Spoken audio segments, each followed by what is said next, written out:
Hello and नमस्ते guys, welcome back to my YouTube channel. So म चाहिँ सन्चै छु, तपाईँहरू पनि सन्चो आरामै हुनुहुन्छ होला। आजको भिडियो स्टार्टिङ भनेको मेरो घरको अलिकति तल रोडबाट हुँदैछ भन्दै तपाईँहरूले रोड भन्दाखेरि नि बारी जस्तो लागिरहेको होला, तर रोड चाहिँ रोडै हो। अलिकति गाडी नहिँड्ने रोड भएर यस्तो भयो। मान्छे चाहिँ हिँड्छ होइन, तर अलिकति गाडी चाहिँ यहाँ आउँदैन क्या, प्रायः जस्तो अब चलिरहेको हुँदैन। टाइम मान्छेलाई अब चाहियो भनेदेखि चाहिँ चला हुन्छ, नत्र चलाउँदैन। त्यही भएको कारणले अलिकति रोड चाहिँ रोड जस्तो छैन, बारी जस्तो छ होइन, मान्छे चाहिँ हिँडिरहेको हुन्छ। अनि लेट्स सी, आज चाहिँ अष्टमीको दिन रहेको छ भनेदेखि आजको चाहिँ तपाईँहरूले हाम्रो यहाँको बाजागाजा नाचगाटदेखि लिएर तपाईँहरूलाई फुल्ली भिडियो सकेसम्म मैले दिनेवालामा छु। अब अलिकति भिडियो लामो हुनेवालामा छ। अब माथिबाट दाजुभाइहरू आएको छैन, पूजाआजा चाहिँ हाम्रै घरबाट निक्लिनेवालामा छ भनेदेखि तपाईँहरूलाई बाजागाजाको साथ तपाईँहरूलाई मैले भिडियो देखाउने छु है त। पहिला चाहिँ उता अम्बा खान जाउँ है त। अम्बा चाहिँ पाकिरहेको छ कसम से यार, तर अम्बा खाऊँ अनि तपाईँहरूलाई माथि घरमै गएर भेट्नुपर्ने हुन्छ है त। तर घरमा चाहिँ त्यस्तो भ्लग टाइप हुँदैन होला, सायद सिनेमेटिक्सहरू बाजागाजाको साथहरू मात्र म देखाउनेवालामा छु। किनभनेदेखि धेरै सङ्ग हाल्यो भने कपिराइट लाग्छ, त्यही भएर चट्ट लाएर बबाल पाराले भेट्नुपर्ने हुन्छ है त। Let's go. गाउँतिरको अर्ग्यानिक अम्बा टिप्छु यार, तर टिप्नु चाहिँ गाह्रो हुने रहेछ कसम यार।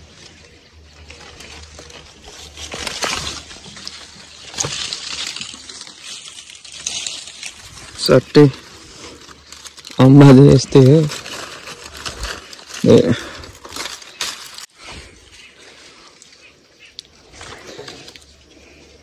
खाइहालौँ न नि, के उ गर्ने यार।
यति नै गर्नुपर्छ किनभनेदेखि काम टन्नै छ होइन मासुको त्यो सुकुटीहरू नि बनाउनु छ मैले मन्दिरमा मारेको भिडियो चाहिँ दिएन किनभनेदेखि अलिकति प्रब्लम आउँछ है युट्युबमा त्यही भएर त्यो चाहिँ दिएन अनि प्लस अरू भनेको त त्यस्तै हो आजको भिडियो चाहिँ यति नै गर्नुपर्छ नेक्स्ट भिडियो भेट्नुपर्छ है त यो भिडियो नि अलिकति दसैँ पछि नै आउँछ होला अपलोडिङ गर्न अलिकति गाह्रो पर्छ मलाई सायदै बाइचान्स भोलिसम्म आउनसक्छ आज अष्टमीको भिडियो चाहिँ यति नै हुने वालामा छ है त कस्तो लाग्यो भिडियो मैले चाहिँ अर्ग्यानिक पाराको मात्र दिएको छु जुन बाजा गाजा मात्र अरू चाहिँ मैले बोल्नै चाहेन कि बोल्नै अलिकति कस्तो भयो है अनि साउन्ड ब्याकग्राउन्ड साउन्ड धेरै आउने नि भयो होइन त्यही भएको कारणले चट्टो यो भिडियो चाहिँ आउनेवालामा छ है त लाइक कमेन्ट सेयर सब्सक्राइब पनि गर्नुपर्छ है त अनि 10K सब्सक्राइबर पुग्यो भने एउटा बाइक अपडेट गर्ने वालामा छु त्यही पनि न्यू है पुरानो सेकेन्ड ह्यान्ड केही पनि होइन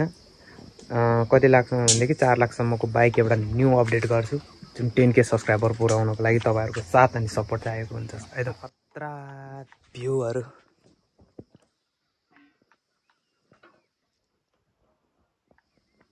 यस्तो खतरा भ्यूबाट म बिदा हुनुपर्ने हुन्छ है त लेट्स गो